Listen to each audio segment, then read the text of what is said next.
You know, one of the things that got me interested in doing research with the psychedelics is because of how much overlap or similarity seemed to exist between the stories that you'd hear from experienced meditators within the Eastern meditative traditions of Hinduism and Buddhism, and those reports that you hear from people who take the psychedelic drugs.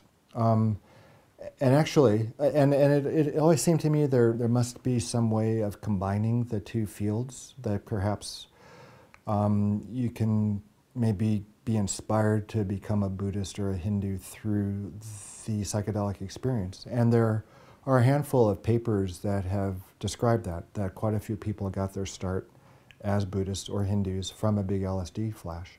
Yeah, Charlie Tart has a great paper out there on a Tibetan Buddhist group, and they all got their start with a big LSD trip. And I went to a Zen temple in my early 20s, and you know, ever the scientist, every chance I got to speak to a monk one-on-one, I asked every one of them if they had tripped on psychedelics and how important their trips were in their decision, you know, to become a monk. And I'd say 99% of these junior monks in their 20s all got their start on LSD.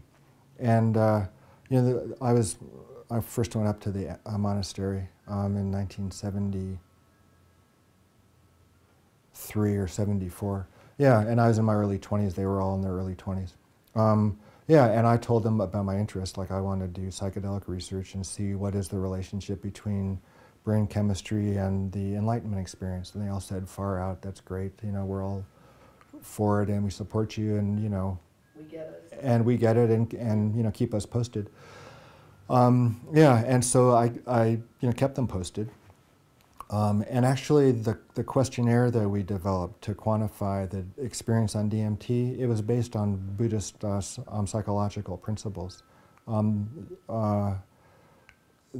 There's a school of Buddhism, or a you know, branch of Buddhism, which is called the Abhidharma, and it's the, you know, psychological part of, you know, Buddhism, and it divides all mental experience into a complex or a constellation of a finite number of mental constructs, like perception and cognition and emotion, those kinds of things.